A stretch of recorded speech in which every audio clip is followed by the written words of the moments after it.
तब तक कल की क्लास में जो पढ़ा था हम लोग एक बार उसका रिवीजन कर लेते हैं फिर से। हाँ सर ठीक है। वो आ जाता टाइम से तो देख लेता हूँ वो भी।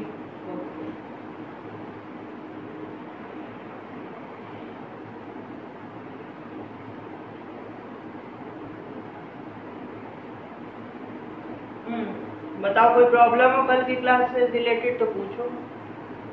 नहीं सर ऐसी तो कोई प्रॉब्लम है नहीं सर, हम लोग ऑब्जेक्टिव्स पढ़ लिए थे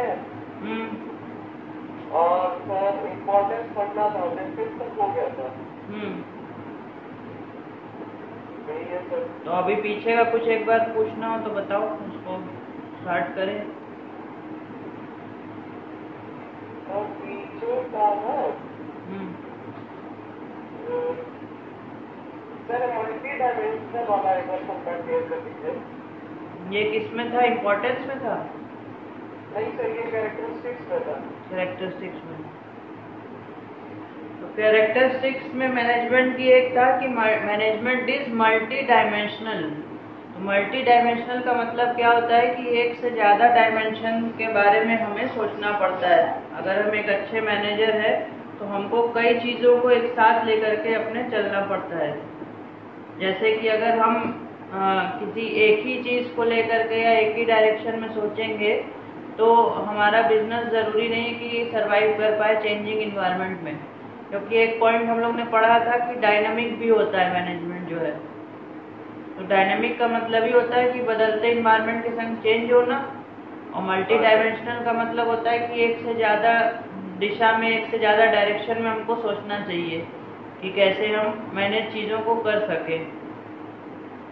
जैसे हमने बताया था कि एग्जाम्पल के तौर पे कि जब डिमोनेटाइजेशन हुआ था तो उस टाइम पे अगर सभी बिजनेस स्टिक रहते कि नहीं हम जो है कैश ही लेंगे उस टाइम पे, तो कैश की उस समय दिक्कत थी, और कैश की दिक्कत होने के साथ साथ जो है करेंसी लोग एक्सचेंज करने में लगे हुए थे। अगर उस टाइम सब लोग ऑनलाइन एक्सेप्टेंस स्टार्ट नहीं करते तो बहुत प्रॉब्लम आती है, और वो जो बिजनेस है उस तरह से रन नहीं कर पाता, उस खास तौर पे वो 2-3 महीने का जो टाइम था उस दौरान पे। तो इसलिए मल्टी डायमेंशनल होना बहुत ज़रूरी होता है किसी भी मैनेजर को या मैनेजमेंट को। तो एक उसका इम्पोर्टेंट कैरेक्टरिस्टिक है। एक बार उसके अंदर का पढ़ दो तो और अच्छे से बता दें क्या है उसमें। Management is a complex activity that has 3 main dimensions. Management of work, management of people and management of operations. Management of work है पहला। हाँ सर। अच्छा, तो ये कह रहा है कि मैनेजमेंट जो है वो मल्टी डायमेंशनल है और इनके हिसाब से उनके 3 डायमेंशंस हैं, management of work, management of people और मैनेजमेंट ऑफ तीसरा क्या, organisation sir, management of operation. Operation sorry. तो मैनेजमेंट ऑफ वर्क में क्या है सर? मैनेजमेंट ऑफ वर्क में है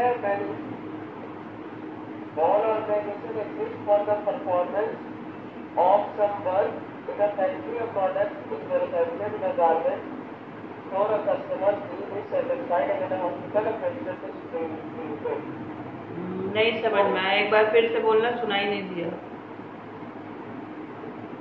सर लिखा है कि all organizations exist for the performance of some work.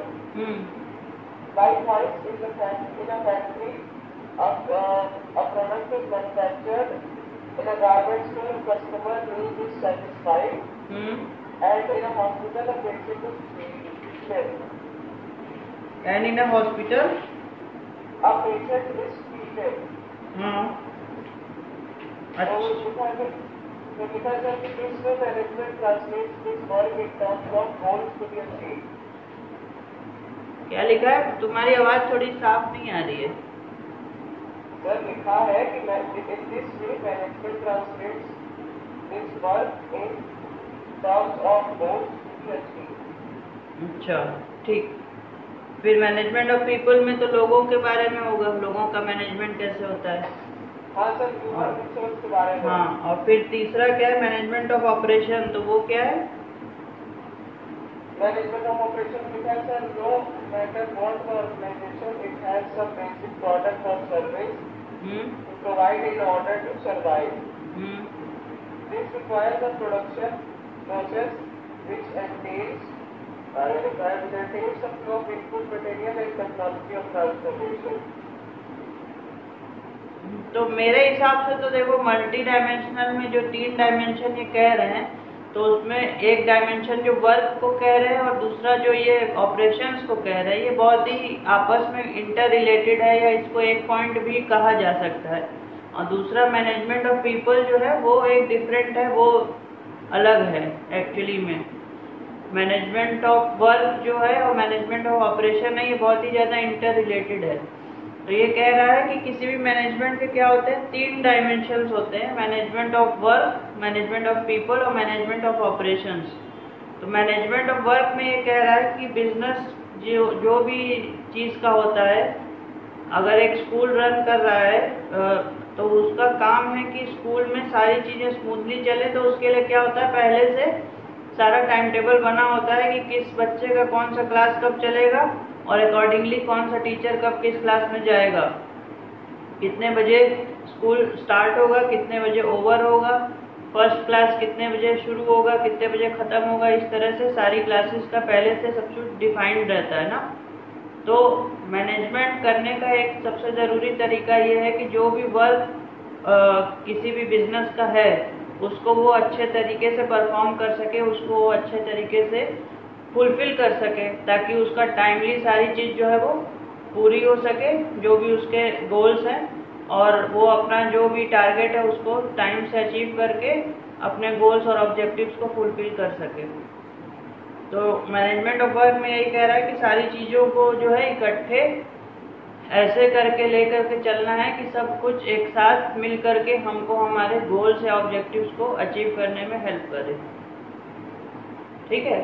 फिर मैनेजमेंट ऑफ पीपल में क्या कह रहा है कि भाई पीपल जो है वो कल भी हमने देखा था उसमें कि डिफरेंट जगहों से आते हैं, डिफरेंट अप्रोच से आते हैं, डिफरेंट ऑब्जेक्टिव्स के लिए आते हैं किसी भी ऑर्गेनाइजेशन में। तो वो सारे ह्यूमन रिसोर्स को और कौन किस चीज़ में अच्छा है, कौन क्या काम ज़्यादा अच्छे तरीके से कर सकता है, उसको वो रोल असाइन करके क्या हम करते हैं कि टाइम भी बचाते हैं और कॉस्ट भी बचाते हैं अपनी। अगर हम गलत आदमी को गलत काम दे देंगे तो वो क्या करेगा, ज़्यादा टाइम मिलेगा और हो सकता है कि मटेरियल भी वेस्ट कर दे बनाने में। तो इसलिए सही आदमी को सही काम पे लगाना, putting the right person at the right place इसको कहा जाता है, वो भी बहुत इंपॉर्टेंट होता है मैनेजमेंट के लिए। ठीक है। तो मैनेजमेंट ऑफ पीपल ये हो गया। मैनेजमेंट ऑफ ऑपरेशंस में क्या कह रहा था, एक बार फिर से पढ़ो तो, एक लाइन पढ़ो तो। मैनेजमेंट ऑफ ऑपरेशन में लिखा है कि no matter what the organization, it has some basic product or service। हाँ, तो किसी भी ऑर्गेनाइजेशन का कह रहा है कि कोई बेसिक प्रोडक्ट या सर्विस होता है। जैसे हॉस्पिटल का काम होता है ट्रीटमेंट करना, बेसिक सर्विस उनकी है लोगों को, मरीज को ठीक करना। स्कूल का काम होता है एजुकेशन देना। ठीक है। कोई अगर जो डेली उसके बना रहा है टूथपेस्ट, साबुन, इस तरह की चीज़ें अगर कोई बना रहा है तो उसका काम है उस प्रोडक्ट को मैन्युफैक्चर करना। तो जिसका जो भी बेसिक काम है बिजनेस का, या जो भी प्रोडक्ट बनाना, चाहे कोई भी सर्विस देना, तो उसको उस चीज़ को मतलब प्रॉपर तरीके से करना और उसको टाइमली बना करके देना, इसको हम लोग बोलते हैं मैनेजमेंट ऑफ ऑपरेशंस। मतलब जो भी काम वो कर रहा है उसको वो हम लोग ऑपरेशंस बोलते हैं। जिस भी चीज़ में बिजनेस डील कर रहा होता है, कोई भी प्रोडक्ट या सर्विस में, उसको हम लोग ऑपरेशंस बोलते हैं। और उस ऑपरेशंस को अच्छे तरह से मैनेज करना भी एक बिजनेस का मैनेजमेंट का एक डायमेंशन में आता है। जिस चीज़ का वो काम कर रहा है उन चीज़ों को मैनेज करना, जो काम वो कर रहा है उस काम को मैनेज करना, और जिन लोगों के साथ वो काम कर रहा है उन लोगों को मैनेज करना। इन तीनों डायमेंशंस को लेकर के चलने को हम लोग अच्छा मैनेजमेंट कहते हैं। एक मैनेजमेंट का कैरेक्टरिस्टिक ये बहुत इंपॉर्टेंट होता है कि ये तीनों चीज़ जो है उसमें साथ में रहें। ठीक है। नेक्स्ट क्या है टॉपिक? सर अनंत को फोन कर रहे थे, उठाया नहीं। चलो वो छोड़ो, तुम जाने दो उसको। हम लोग अपना स्टार्ट करते हैं। अगला टॉपिक बताओ, आज का नया टॉपिक है इम्पोर्टेंस ऑफ मैनेजमेंट। ये बहुत इम्पोर्टेंट भी है, मतलब बहुत ज़रूरी भी है इसको जानना कि मैनेजमेंट क्यों इम्पोर्टेंट है, मैनेजमेंट को करना क्यों ज़रूरी होता है, मैनेजमेंट का आखिर क्या काम है कि मैनेजमेंट इतना इम्पोर्टेंट है किसी भी ऑर्गेनाइजेशन के लिए, चाहे वो बिजनेस हो, चाहे वो जैसे अभी हम लोग अकाउंट्स में एनपीओज पढ़ रहे हैं, एनपीओज में भी बिना मैनेजमेंट के नहीं होता, चाहे वो कोई भी ऑर्गेनाइजेशन हो। हमने बताया कि इवन जो हाउस होल्ड है, हमारे घर भी है, वहाँ पे भी मैनेजमेंट का ज़रूरत पड़ता है, वहाँ पे भी प्रॉपर प्लानिंग और प्रॉपर सारी चीज़ों को एग्जीक्यूट करने की ज़रूरत हमको पड़ती है। तो मैनेजमेंट एक ऐसा चीज़ है, या मैनेजमेंट एक ऐसा एसेंशियल क्या कह सकते हैं एक्टिविटी है जिसको कि हर किसी को करना बहुत ज़रूरी है, चाहे वो हाउस होल्ड हो, चाहे वो बिजनेस हो, चाहे वो कोई ऑर्गेनाइजेशन हो, चाहे प्रॉफिट मेकिंग हो, चाहे नॉन प्रॉफिट मेकिंग हो। हर तरह की ऑर्गेनाइजेशंस, हर तरह की जगहों पे मैनेजमेंट की ज़रूरत होती है। उससे भी छोटे लेवल पे अगर देखें तो अगर हम अपना, जैसे हम एज अ स्टूडेंट अगर पढ़ाई कर रहे हैं तो हमको पढ़ने के लिए भी मैनेजमेंट का करना बहुत ज़रूरी है। जनरली पढ़ने के लिए भी हम लोग अपना टाइम टेबल बना करके सब्जेक्ट वाइज अलग अलग दिन अलग अलग सब्जेक्ट्स को ले करके पढ़ते हैं। जो हम सेल्फ स्टडी की बात कर रहे हैं, किसी कोचिंग या ट्यूशन या स्कूल की बात नहीं कर रहे हैं, जो सेल्फ स्टडी भी हम करते हैं उसका एक प्रॉपर मैनेजमेंट या पहले से बैकग्राउंड बना करके ही हम पढ़ते हैं, ताकि उससे हमको प्रॉपर तरीके से अपना सिलेबस कवर करने में और सारे सब्जेक्ट को एक साथ लेकर के चलने में हेल्प मिले। अगर हम बिना प्लानिंग के बैठेंगे कुछ भी करने, बिना उसके हम कुछ भी करते रहेंगे ऐसे, तो हो सकता है कि हमारा जो टारगेट है वो हम अचीव ना कर पाए, या जो हमारे पास टाइम है उस टाइम में हम सारा अपना सिलेबस कवर ना कर पाए। तो मैनेजमेंट की ज़रूरत हर मतलब छोटे से छोटे स्टूडेंट लेवल से लेकर के बड़े से बड़े ऑर्गेनाइजेशन तक में हर जगह ज़रूरत पड़ती है। और मैनेजमेंट को हम लोग कह सकते हैं ऑक्सीजन की तरह। जैसे किसी भी लिविंग थिंग को जिंदा रहने के लिए ऑक्सीजन की ज़रूरत है, वैसे ही मैनेजमेंट की ज़रूरत हर ऑर्गेनाइजेशन को होती है। और बिना ऑक्सीजन के जैसे सब कोई भी सरवाइव नहीं कर सकता, लिविंग बीइंग जो भी है उसको ऑक्सीजन चाहिए ही चाहिए, उसी तरह मैनेजमेंट की भी रिक्वायरमेंट हर जगह हर लेवल पे होती है। और साथ ही साथ वो बहुत इम्पॉर्टेंट है, लेकिन दिखता नहीं है, इनटेंजिबल है। एक कैरेक्टरिस्टिक था कि वो इनटेंजिबल है। जैसे ऑक्सीजन भी इनटेंजिबल होती है, लेकिन उसकी ना होने पे, उसके ऑक्सीजन के प्रेजेंस ना होने पे हमको उसकी कमी महसूस होती है। उसी तरह मैनेजमेंट ना होने पे या मिसमैनेजमेंट होने पे हमें उसकी कमी महसूस होने लगती है कि यहाँ पे प्रॉपर मैनेजमेंट होना चाहिए था। तो इसीलिए मैनेजमेंट जो है बहुत इम्पोर्टेंट है। अब पॉइंट्स में क्या क्या है वो हम लोग अभी इसमें लेते हैं अगले उसमें। What are the importance of management?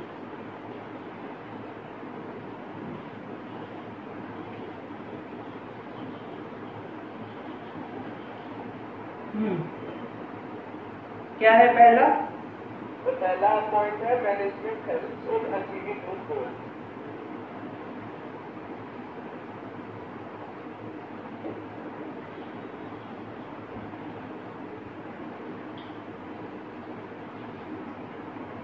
Helps in achieving goals. सबसे पहला ऑब्जेक्टिव मैनेजमेंट का क्या होता है? किसी भी काम को हम पूरा कर सकें, और वो किसी भी काम क्या है, वो किसी भी काम जो है वो हमारा गोल या ऑब्जेक्टिव है जिसके लिए हमने वो मैनेजमेंट शुरू किया था। किसी भी चीज़ का हमने जो मैनेजमेंट शुरू किया था वो इसीलिए किया था कि जो काम है वो हमारा प्रॉपर तरीके से प्रॉपर जगह पे पूरा हो सके। इसीलिए हम उसको बोलते हैं कि वो गोल्स को अचीव करने में या फुलफिल करने को, ऑब्जेक्टिव्स को फुलफिल करने में हमारी हेल्प करता है। तो पहला और सबसे मेन इम्पॉर्टेंट ऑब्जेक्टिव मैनेजमेंट का है कि जो गोल्स है, क्योंकि हर जगह एक जैसा मैनेजमेंट नहीं होता है। मैनेजमेंट सिचुएशन के हिसाब से, जगह के हिसाब से, ऑर्गेनाइजेशन के हिसाब से अलग अलग होता है। तो मैनेजमेंट जो भी डिफरेंट टाइप्स के होते हैं, तो उसको हम जब भी अप्लाई करते हैं मैनेजमेंट को, तो किसी न किसी गोल या ऑब्जेक्टिव को माइंड में सेट करके ही उसको हम लोग अप्लाई करते हैं, और उसका रिजल्ट भी हमको फिर अकॉर्डिंगली ही मिलता है उसको। ठीक है? तो management helps in achieving the goals. ये सबसे मेन और प्राइम ऑब्जेक्टिव है उसका, इम्पोर्टेंस है मैनेजमेंट का। फिर next, The next management increases efficiency.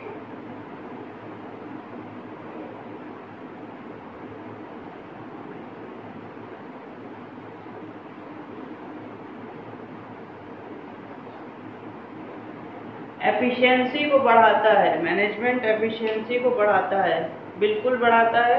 Management helps in increasing efficiency, क्योंकि सारी चीज़ें हम लोग एक proper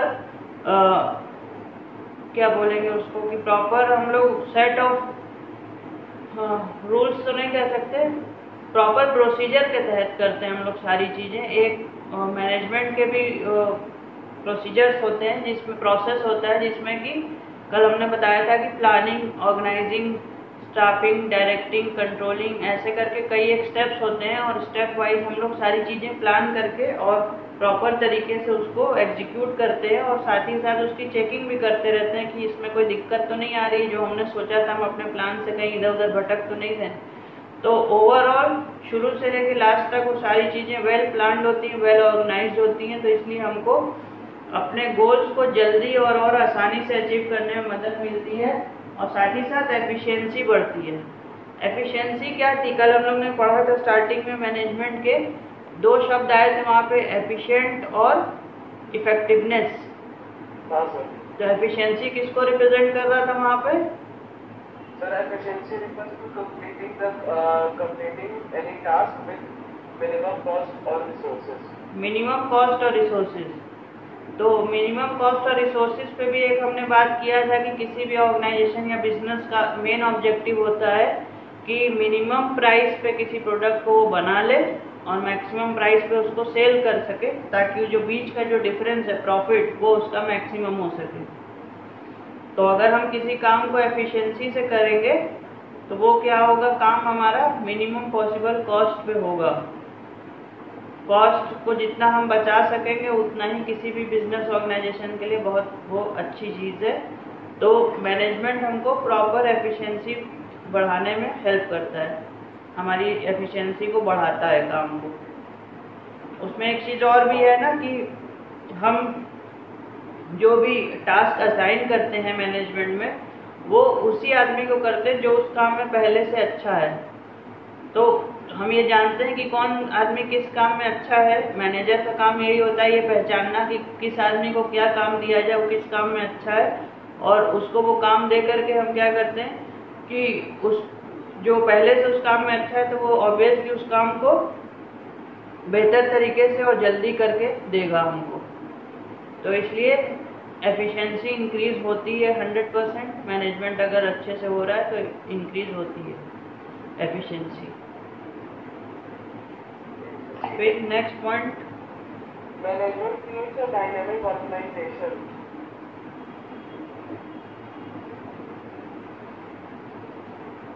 creates a dynamic organisation.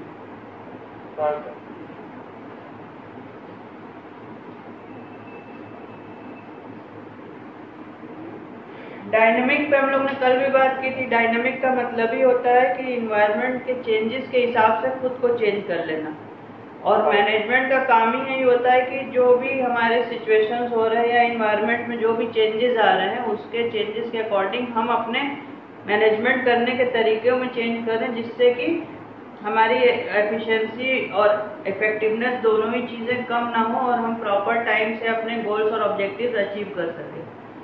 जैसे डायनामिक का हम एक एग्जांपल देते हैं कि अभी रिसेंट में क्या हुआ है, हमारे शहर में जो टाइमिंग है शॉप्स ओपन करने की, उसको कम करके रात में 9 बजे कर दिया गया है।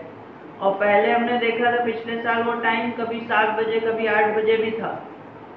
तो जो दुकानें रात में 10 बजे तक चलती थी, या सपोज उनका वर्किंग आवर्स 10 आवर्स का था, तो उस वर्किंग आवर्स को घटा करके 6 to 7 आवर्स कर दिया गया।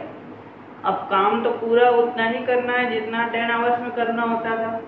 उसको अगर हम 6 to 7 आवर्स में करना चाहेंगे तो हमको उसमें अपने तरीकों में कुछ चेंजेस ऐसे लाने होंगे जिससे कि हम उस काम को कम टाइम में ही ख़त्म करके और बंद होने के टाइम से पहले हम अपना सारा काम फिनिश कर चुके हैं।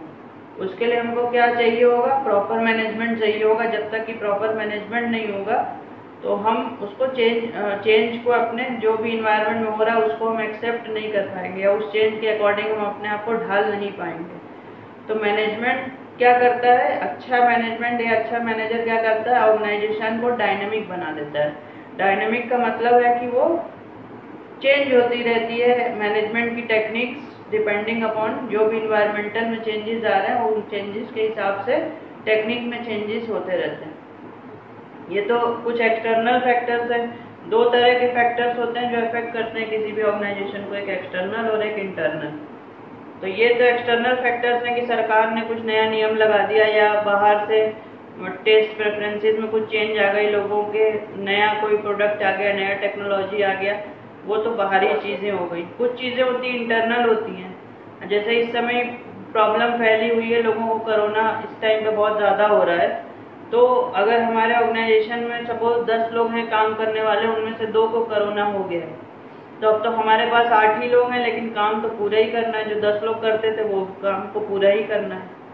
तो अब एक अच्छा मैनेजर क्या करेगा कि उन्हीं 8 लोगों को ऐसे वर्क असाइन करेगा, टास्क असाइन करेगा कि वो जो 2 लोगों का काम जो अभी नहीं है प्रेजेंट ऑर्गेनाइजेशन में, उनका काम जो है वो ये 8 लोग मिल करके उन 2 लोगों को काम को बांट लें, इस तरीके से कि सबका काम उनका खुद का भी हो जाए और जो 2 लोग एब्सेंट है उनका काम भी हो जाए। तो डायनामिक होना या ऑर्गेनाइजेशन को डायनामिक बनाना ये बहुत इम्पॉर्टेंट फीचर है मैनेजमेंट का। और मैनेजमेंट इसीलिए इम्पॉर्टेंट भी है कि अगर हम समय के संग खुद को चेंज नहीं करते हैं या चेंजिंग इन्वायरमेंट के संग हम अपने ऑर्गेनाइजेशन को या उसके काम करने के तरीके को चेंज नहीं करते हैं, तो फिर चेंजेस जो है वो नहीं आता है। मतलब हम अपने गोल्स को उस हिसाब से अचीव नहीं कर पाएंगे जैसा कि हम सोचे थे, टारगेट अपना अचीव नहीं कर पाएंगे कभी भी। और कभी कभी ऐसा भी होता है कि बिजनेस इवन सरवाइव भी ना कर पाए और उसको शट डाउन करना पड़ जाए, अगर वो डायनामिक नहीं होगा, स्टैटिक, हमने बोला था ना स्टैटिक होता है, तो अगर वो स्टैटिक रहेगा तो वो फिर अपने आप को सरवाइव चेंजिंग इन्वायरमेंट में नहीं कर पाएगा। फिर क्या है नेक्स्ट पॉइंट, तीसरा management helps in achieving personal objective.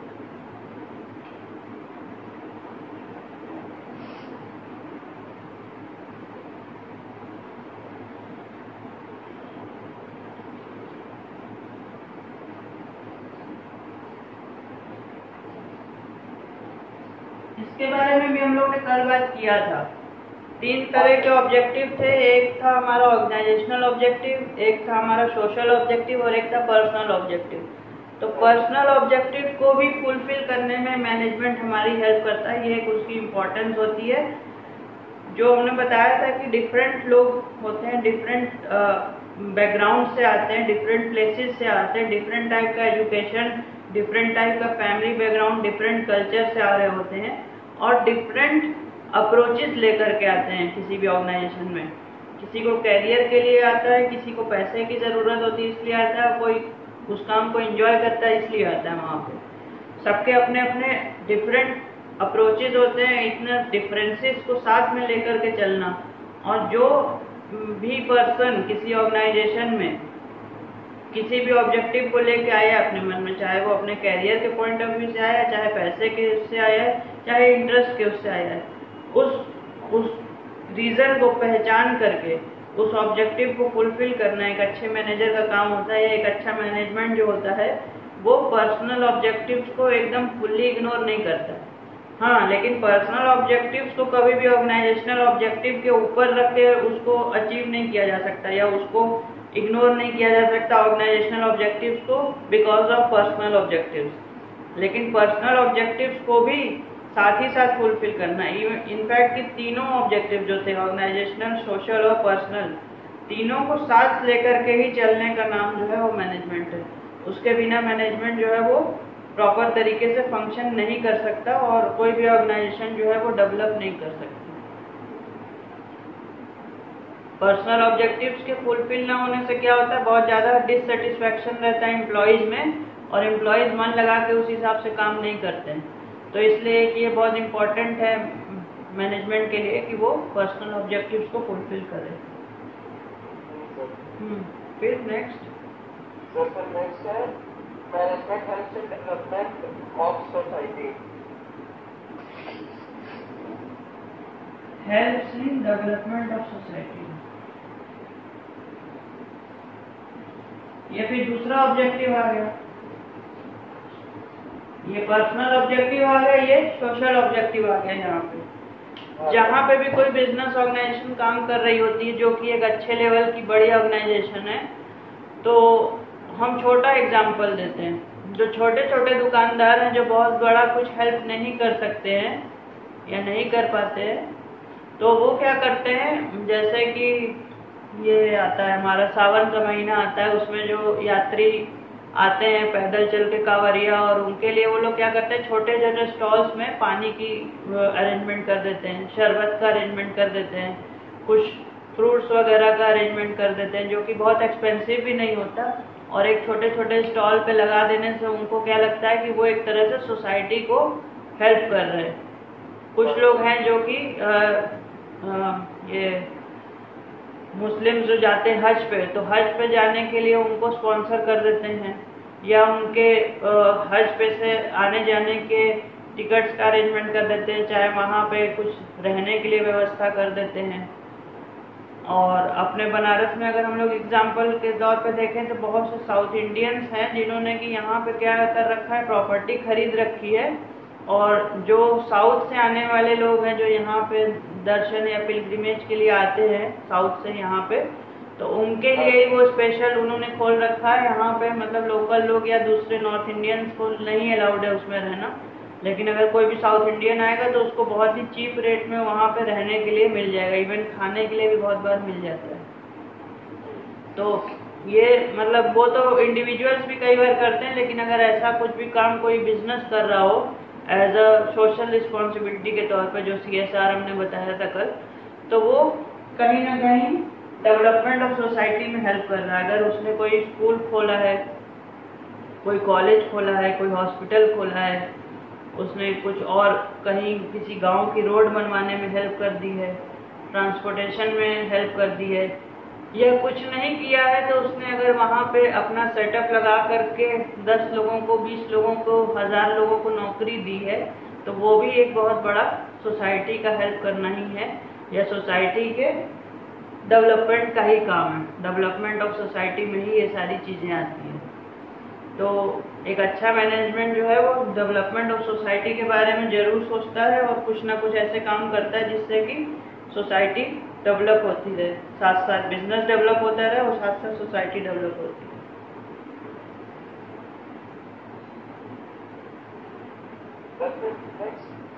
इसमें एक चीज और है कि जो हम लोग ने इकोनॉमिक्स में पढ़ा था फंडा सर्कुलर फ्लो ऑफ इनकम में, कि जो हाउस होल्ड्स हैं उनकी इनकम जो है वो किसके इक्वल थी, जो एक्सपेंडिचर वो कर रहे थे सामान खरीदने के, और जो कंजम्पशन एक्सपेंडिचर वो कर रहे थे सामान खरीदने के लिए, वो इक्वल था किसके, फर्म्स की होने वाली इनकम के लिए।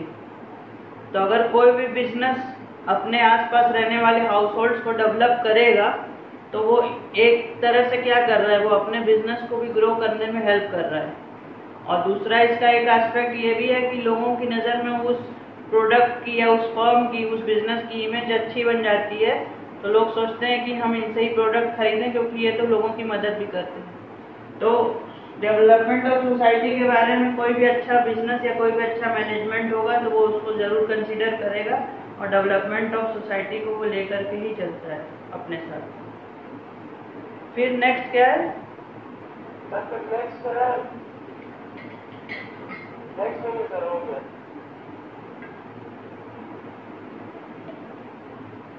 इसमें से किसी भी पॉइंट में कोई दिक्कत? नहीं सर, कोई दिक्कत नहीं। लो नींद आने लगी पढ़ते पढ़ते? नहीं सर, आज गाँव आ गए ना तो अच्छा गाँव आ गए, चलो कोई नहीं। वो उसके बाद फिर क्या है इम्पोर्टेंस के बाद next? Sir nature of management. Nature और benefit? Sir nature of management. अच्छा नेचर ऑफ मैनेजमेंट, सॉरी। चलो अब देखते हैं नेचर ऑफ मैनेजमेंट देखते हैं।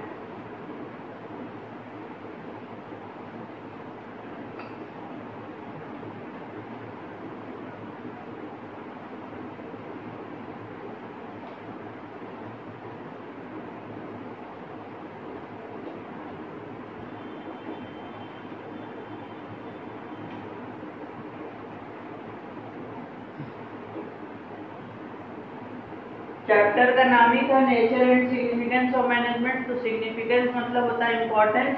इम्पोर्टेंस अभी जस्ट हम लोगों ने देखा, अब हम लोग पढ़ने जा रहे हैं nature of management. Nature of management क्या है? पहला मैनेजमेंट एज एन आर्ट। ठीक, पहले तो नेचर होता क्या है? सर नेचर मतलब तौर तरीका मैनेजमेंट का, मतलब कैसा रहता है मैनेजमेंट। ठीक है। नेचर क्या होता है? हम लोग कहते हैं किसी भी पर्सन के बारे में हम लोग बात कर रहे होते हैं तो बोलते हैं कि उसका नेचर कैसा है।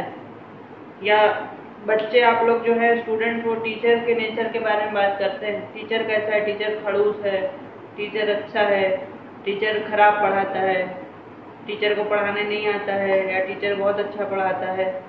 तो उसके कुछ क्वालिटीज हैं या उसके कुछ ड्रॉबैक्स हैं जिनको आपस में देख करके हम लोग क्या बताते हैं कि ओवरऑल इनका नेचर किस तरह का है।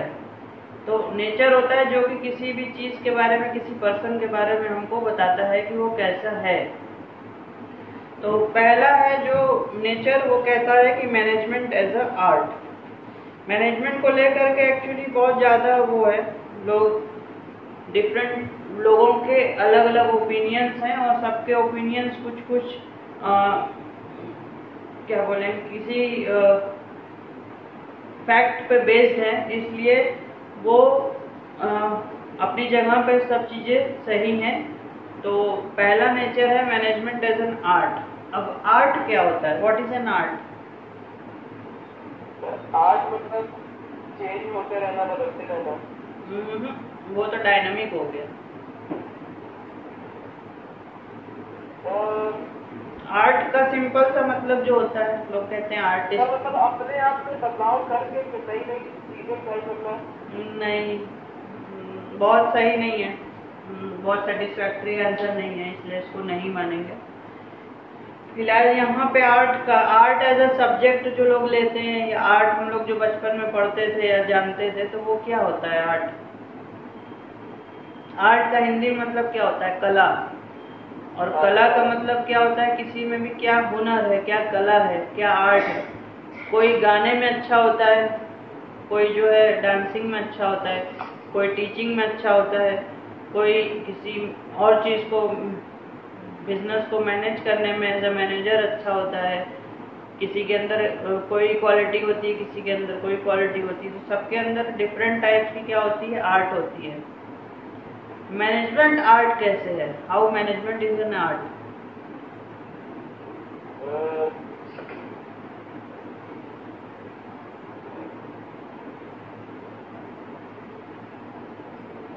सर मैनेजमेंट आर्ट इस वजह से कि मतलब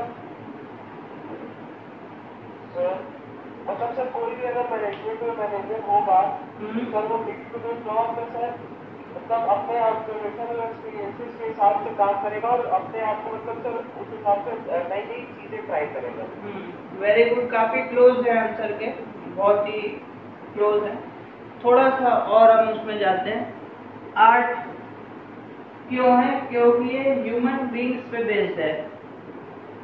अगर तुम्हारे क्लास में सपोज 50 बच्चे हैं एक क्लास में, तो उन 50 से अगर हम सिर्फ खाली इतना बोल दें कि एक सीनरी बना दो जिसमें कि वही पहाड़, नदी जो हम लोग बचपन में बनाते थे, सूरज निकल रहा है, हट है उसमें, नदी बह रही है, चिड़िया उड़ रही है, ठीक है, तो ये गारंटीड है कि 50 के 50 लोगों का जो वो निकल के आएगा आर्ट, वो डिफरेंट होगा। एकदम एक जैसा तो बिल्कुल नहीं होगा, कुछ ना कुछ डिफरेंस उसमें रहेगा ही। किसका सुंदर होगा, किसका खराब होगा, हम उसके बारे में नहीं बात कर रहे, लेकिन वो डिफरेंट रहेगा। बनाने का तरीका सर अलग अलग से बनाएंगे। बिल्कुल, क्योंकि every human being has a different nature. सबका अलग नेचर होता है, सबका आर्ट होता है, सबका जो अंदर जो टैलेंट होता है वो डिफरेंट होता है, एक जैसा नहीं होता है। इसीलिए बड़े होकर के जैसे जैसे हमारी हायर एजुकेशन होती जाती है, वैसे वैसे हम क्या करते हैं, अपने सब्जेक्ट्स को चेंज करते जाते हैं, अपने नेचर के हिसाब से या अपने क्वालिटीज के हिसाब से हम सब्जेक्ट को चुनते जाते हैं। अदरवाइज तो सब लोग एक ही सब्जेक्ट लेके पढ़े, हर आदमी कॉमर्स ही पढ़े या हर आदमी साइंस ही पढ़े, लेकिन सब लोग डिफरेंट सब्जेक्ट्स पढ़ते हैं। वो इसीलिए पढ़ते हैं कि सबका नेचर जो है, ये सबका जो क्वालिटीज़ है वो अलग अलग है, एक जैसा सब्जेक्ट कोई नहीं पढ़ सकता। तो ह्यूमन बींग्स पे चूंकि बेस्ड है मैनेजमेंट करता कौन है, वो भी ह्यूमन बींग्स है, और किनसे हमें काम करवाना रहता है वो भी कौन है, ह्यूमन बींग्स है। तो ह्यूमन बींग्स है तो सबका काम, सबका तरीका जो है वो डिफरेंट होगा। जब भी किसी को मैनेज करने के लिए कोई चीज़ दे दो तो हर आदमी अपने तरीके से डिफरेंट, अलग तरीके से काम करेगा। इसलिए बोलते हैं कि मैनेजमेंट एक तरह का आर्ट है, एक कला है जो कि अपने से ही आती है। इसको आप किसी स्कूल से पढ़ करके, जैसे कि लोग एक कोर्स चलता है MBA करके, मास्टर ऑफ बिजनेस एडमिनिस्ट्रेशन, जिसको लोग कहते हैं कि अगर ये पढ़ लिया तो आपको मैनेजमेंट आ गया, लेकिन ऐसा है नहीं। उसमें बेसिक्स जरूर पढ़ाए जाते हैं सब्जेक्ट से रिलेटेड, लेकिन सिर्फ कोर्स को पढ़ के आप एक अच्छे मैनेजर बन ही जाएंगे इसकी कोई गारंटी नहीं है। वो डिपेंड करता है आपके पर्सनल स्किल्स पे कि आप कितने अच्छे हैं और कैसे उस काम को कर सकते हैं या करवा सकते हैं दूसरों से, उस पर डिपेंड करता है। तो मैनेजमेंट क्या है, मैनेजमेंट एक आर्ट है, क्योंकि वो ह्यूमन बींग्स पे बेस्ड है, और ह्यूमन बींग्स का नेचर कैसा होता है, हर आदमी का डिफरेंट होता है, तो इसलिए उनका जो मैनेजमेंट का तरीका है वो भी डिफरेंट होता है।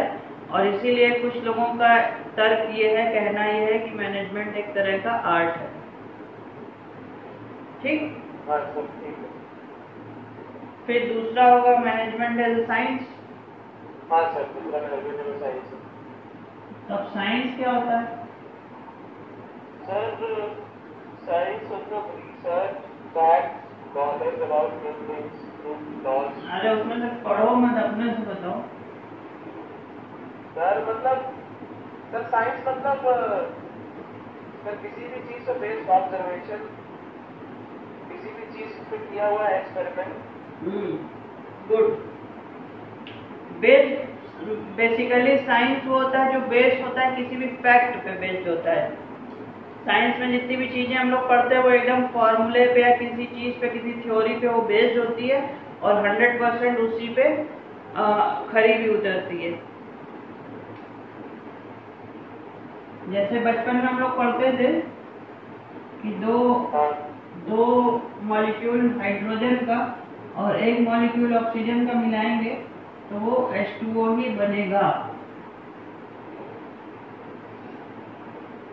शायद ऐसा ही फॉर्मूला होता था, हमको साइंस पढ़े काफी टाइम हो गया, लेकिन वो यही कहता था कि अगर हम दो मॉलिक्यूल हाइड्रोजन का और एक ऑक्सीजन का मिलाएंगे तो हर बार जब भी हम मिलाएंगे तो H2O ही बनेगा, कुछ और बन के नहीं मिलेगा हमको। तो ये साइंस होता है। साइंस क्या कहता है कि जितनी बार भी हम एक एक्सपेरिमेंट करेंगे वो सेम ही रिजल्ट हमको देगा, बेस्ड ऑन फैक्ट्स है। फैक्ट्स पे जो भी बेस्ड होता है वो क्या होता है, साइंस होता है। मैनेजमेंट कैसे साइंस है? मैनेजमेंट साइंस है कि सर जैसे साइंस में सर हर चीज तौर तरीके और हर मतलब लॉ के हिसाब से काम करता है, मैनेजमेंट में भी सब चीजें वैसे काम करती है।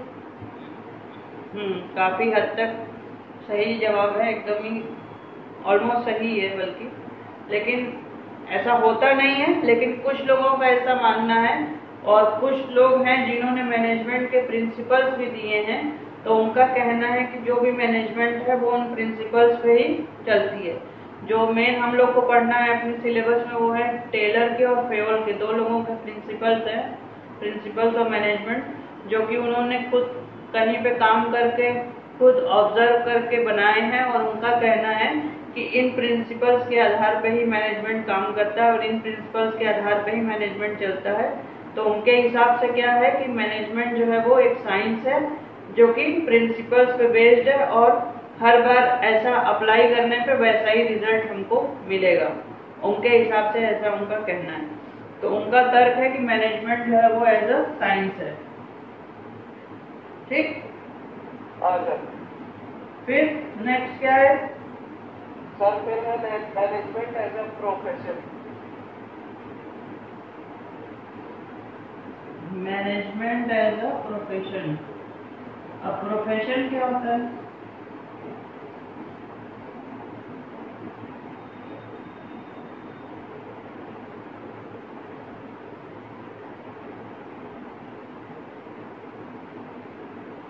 What is the profession? Sir क्या क्या आवाज नहीं आ रही है? हम कह रहे हैं what is the profession? Profession क्या होता है, किसको कहते हैं profession? Sir profession means doing anything, doing any, sir मतलब कि कोई भी ऐसा काम जिससे हमारी लाइवलीहुड चले, मतलब हमारे पास आर्थिक जाए। तो एक मजदूर जो है सड़क खुदाई का काम कर रहा है तो वो प्रोफेशनल हो गया, उससे उसका लाइवलीहुड तो उसी से चल रहा है। सर लाइवलीहुड के लिए काम करें लेकिन किसी एक फील्ड में हम स्पेशलाइज। अब है स्पेशलाइज, या हम कहें कि कुछ स्पेसिफिक स्किल्स उसके पास ऐसी हों जो दूसरे के पास नहीं है, और जिसके बदले में वो अपना कुछ चार्ज करता है, जिसको जर्नली हम लोग फीस कहते हैं। उस फीस के बदले में वो काम करता है तो उसको हम लोग क्या कहते हैं कि वो एक प्रोफेशनल है। डॉक्टर क्या करता है, हम उसके पास जाते हैं तो वो कोई छड़ी नहीं घुमाता है, वो क्या करता है, देखता है कि क्या सिम्टम्स हैं, कुछ उसको ज़रूरी लगता है तो कुछ टेस्ट कराता है और हमको मेडिसिन प्रिस्क्राइब करता है। मेडिसिन हम खुद ही खरीदते खाते हैं और ठीक हो जाते हैं, लेकिन हमको उन मेडिसिन की जानकारी नहीं है, इसलिए हम डॉक्टर के पास जाते हैं, क्योंकि डॉक्टर प्रोफेशनल है और हम प्रोफेशनल नहीं हैं। उसी तरह अगर हमको कोई केस लड़ना है तो हम वकील के पास जाते हैं, एडवोकेट के पास जाते हैं। अगर हम को कोई डॉक्यूमेंट को साइन कराना है, ऑथेंटिकेट कराना है, या अपने बुक्स ऑफ अकाउंट्स को वेरीफाई करना है तो हम चार्टर्ड अकाउंटेंट्स के पास जाते हैं। वो लोग अपना साइन करके उसको वेरीफाई करते हैं कि ये जो इन्होंने बनाया है वो सब सही है। तो इसी तरह से बहुत लोगों का कहना है कि मैनेजमेंट जो है वो एक प्रोफेशन है। प्रोफेशन का मतलब ही है कि वो किसी स्पेसिफिक स्किल्स पे बेस्ड है, लेकिन साथ ही साथ प्रोफेशन का एक और भी चीज़ होता है। जितने भी नाम हमने तुमको गिनाए, डॉक्टर, चाहे तुम्हारे एडवोकेट, चाहे तुम्हारे तीसरा किसको गिनाया था, सीए, इन सभी को सर्टिफाई करने वाले इंस्टीट्यूशंस हैं। इंडियन मेडिकल एसोसिएशन है, चाहे institute of chartered accountants of India है, ये सब एक वो है जो कि या बार काउंसिल है जो ये सब सर्टिफाई करते हैं कि ये लोग सर्टिफाइड प्रोफेशनल या प्रैक्टिशनर हैं। जो कि मेडिसिन का प्रैक्टिस कर रहा है वो डॉक्टर है, जो वकालत का प्रैक्टिस कर रहा है वो एडवोकेट है, और जो सीए प्रैक्टिस कर रहा है वो चार्टर्ड अकाउंटेंट है। लेकिन उन सभी को एक सर्टिफाई करने वाली एक ऑर्गेनाइजेशन है जो कि ऐसा कहती है, और उनके कहने के बाद वो प्रोफेशनल्स बन जाते हैं। लेकिन मैनेजमेंट के संग यहाँ पे इसका ड्रॉबैक है कि कोई ऐसी ऑर्गेनाइजेशन नहीं है। हमने किसी भी कॉलेज या यूनिवर्सिटी से MBA कर लिया तो वो ऑर्गेनाइजेशन हमको ये सर्टिफिकेट नहीं देती है लिख करके कि आप मैनेजर बन ही गए हैं, या आप एक अच्छे मैनेजर हो गए, या आप मैनेजमेंट कर ही लेंगे। वो बस एक सर्टिफिकेट देती है कि आपने ये कोर्स 2 साल का पूरा किया है, वो एक डिग्री है जो कि आपको मिल जाती है नॉर्मल डिग्री की तरह।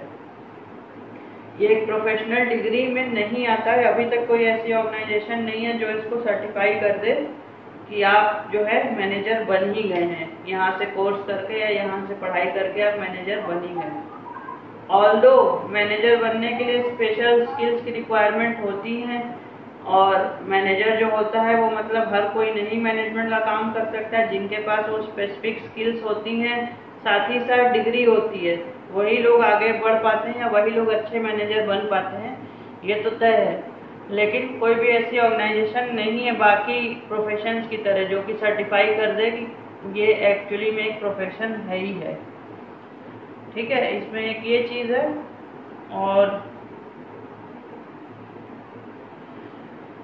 सारे जो हमने बताया बाकी प्रोफेशनल्स होते हैं, डॉक्टर है, एडवोकेट है, चाहे तुम्हारा सीए है, ये लोग क्या चार्ज करते हैं, फीस चार्ज करते हैं। जबकि मैनेजर कहीं पे भी होता है तो उसको सैलरी मिलती है, ना कि फीस मिलती है। तो ये कुछ पॉइंट्स हैं जो कि उसको कॉन्फ्लिक्ट करते हैं जब हम लोग कहते हैं कि मैनेजर या मैनेजमेंट जो है वो एक प्रोफेशन है।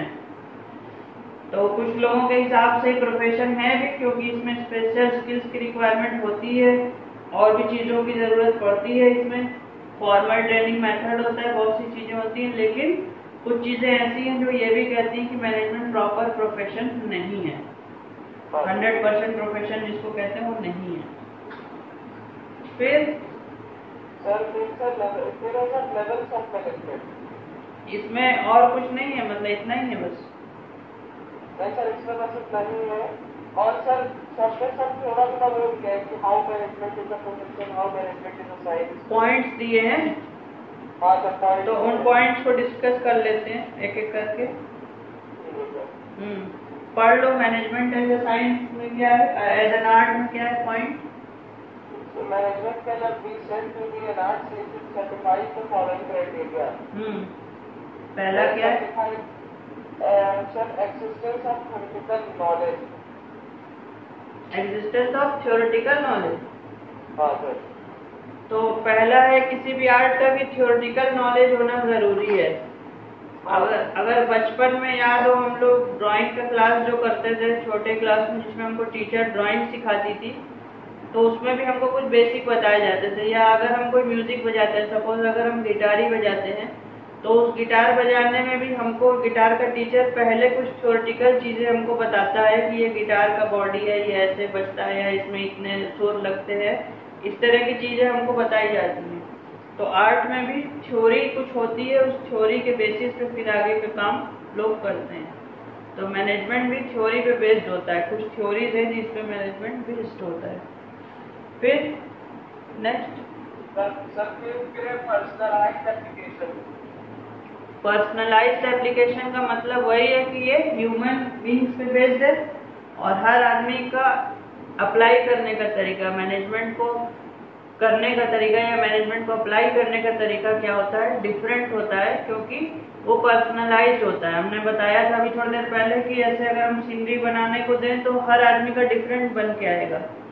वो इसीलिए क्योंकि उसको विजुअलाइज करने का, उसको उस चीज को देखने का तरीका, उसको उस चीज को करने का तरीका अलग है, इसलिए हम उसको अलग तरीके से करेंगे, पर्सनलाइज अप्रोच से ही करेंगे उसको।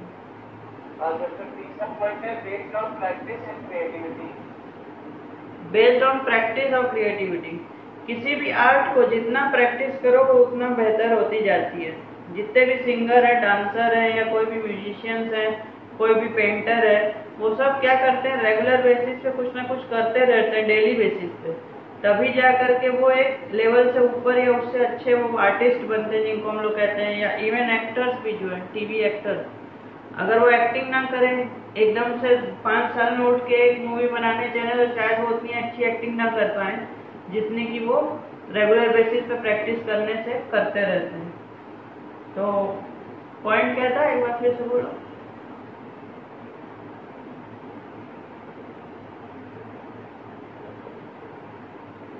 आवाज नहीं आ रही है। पॉइंट क्या था, एक बार फिर से बोलो।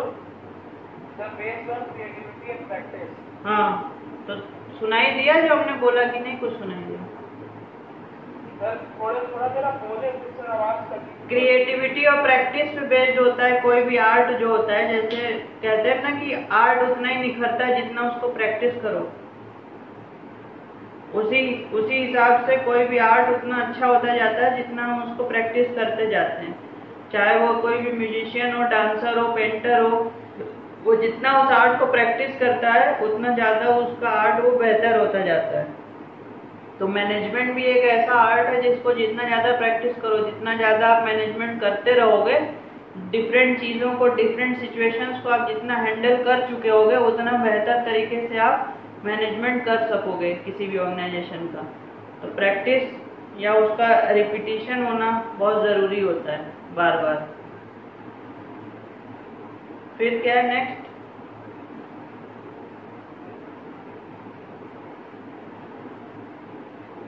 हेलो,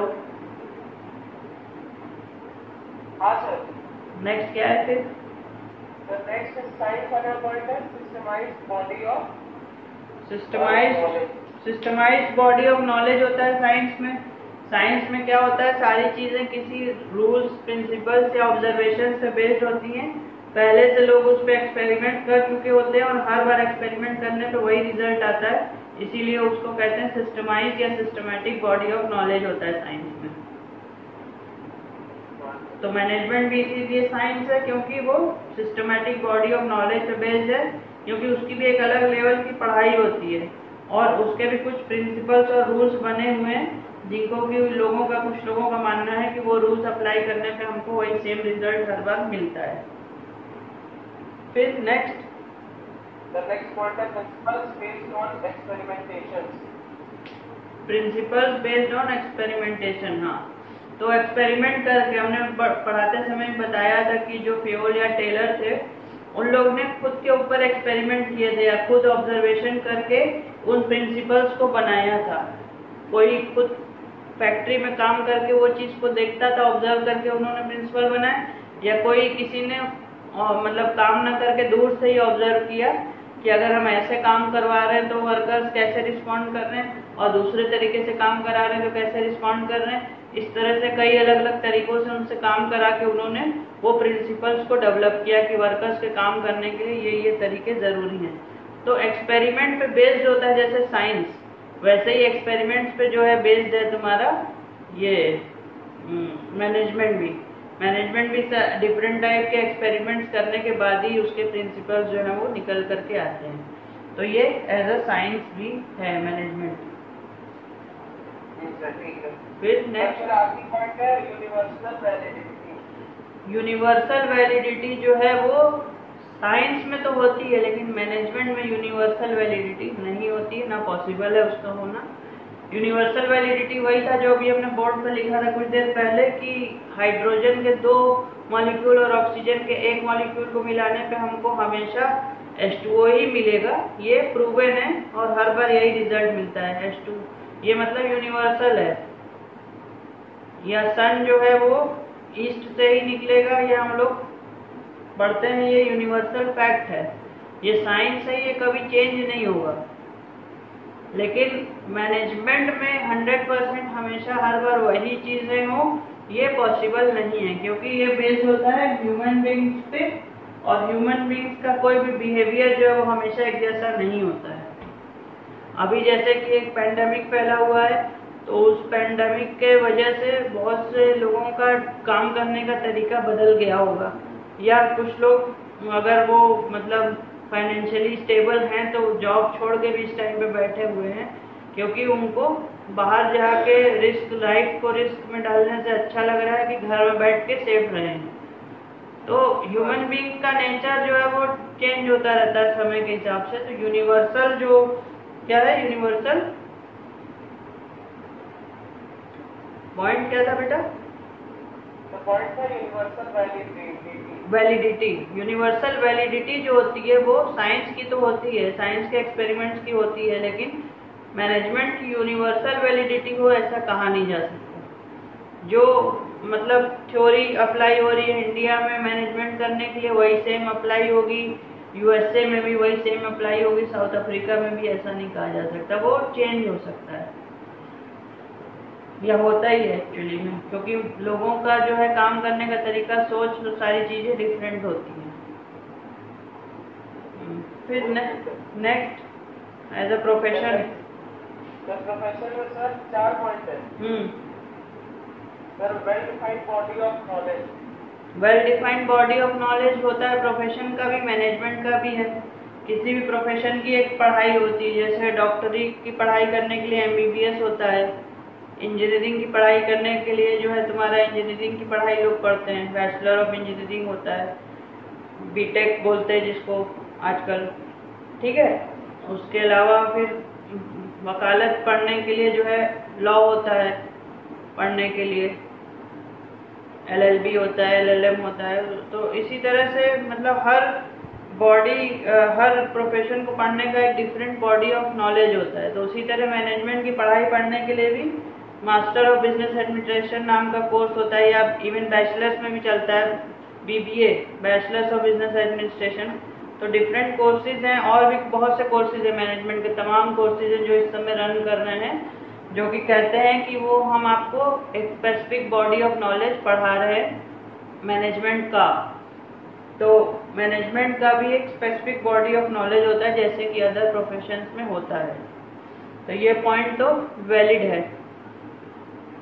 फिर हाँ सर, ओके सर। फिर है रिस्ट्रिक्टेड एंट्री। क्या रिस्ट्रिक्टेड एंट्री? हाँ सर। इसमें क्या है, एक बार पढ़ना तो। सर इसमें है The entry to a profession is very restricted through an examination or through acquiring an educational degree. ठीक है, रिस्ट्रिक्शन इन एंट्री मतलब कि हर आदमी के पास हर डिग्री तो नहीं होती है। जैसे कि किसी के पास MBBS की डिग्री है तो ही वो डॉक्टर है, किसी ने CA का कोर्स अगर क्लियर किया है सारे लेवल तो ही वो चार्टर्ड अकाउंटेंट कहलाता है। उसी तरह अगर किसी ने स्पेसिफिक कोर्स वो जो होता है मैनेजमेंट का, कोई भी BBA MBA या कोई भी अदर कोर्स, तो ही उसको कहते हैं कि उसके पास मतलब मैनेजमेंट की डिग्री है या उसके पास उसकी नॉलेज है। तो ये पॉइंट भी अप्लाई होता है इसमें। फिर है professional association. Professional association, professional association वही है ना कि किसी उससे जुड़ा है, बॉडी से, सर्टिफाइंग बॉडी से। एक बार पढ़ना तो। प्रोफेशनल एसोसिएशन लिखा है, all professions are affiliated to professional association which grant certificates of practice. ठीक, तो ये हमने बताया भी था, पॉइंट वाइज नहीं लेके चले थे लेकिन बताया था।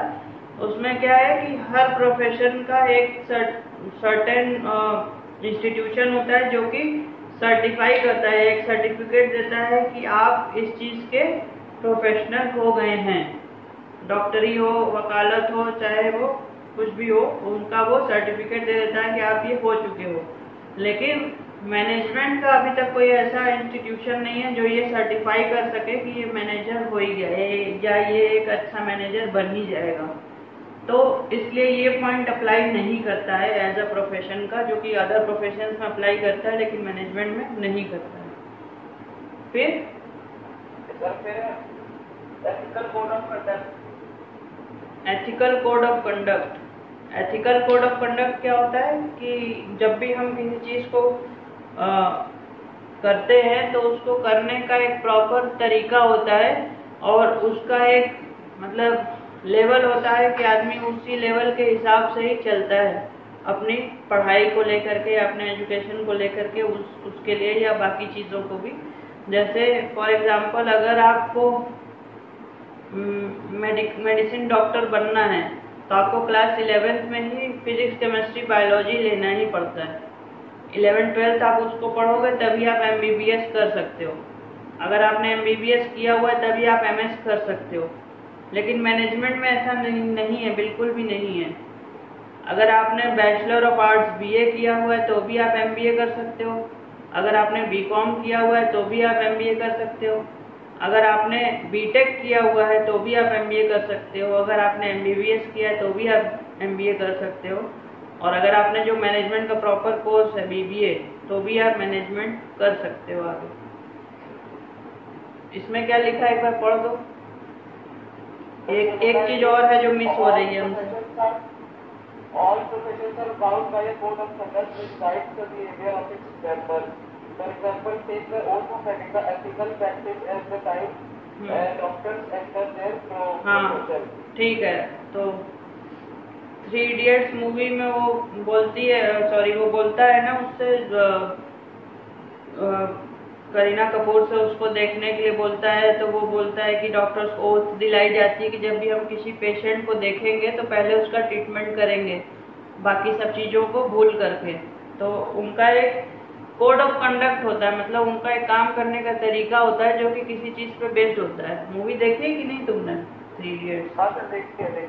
उसमें बोलता है ना, कौन सा ओथ है वो याद नहीं आ रहा नाम उसका, H से कुछ रहता है।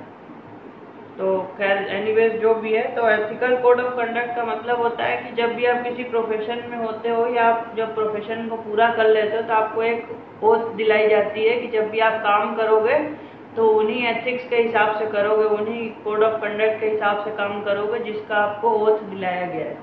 लेकिन मैनेजमेंट में फिलहाल ऐसा कोई एथिक्स या कोड ऑफ कंडक्ट प्रॉपर बना हुआ नहीं है कि जिसको हर किसी को फॉलो करना ही करना है।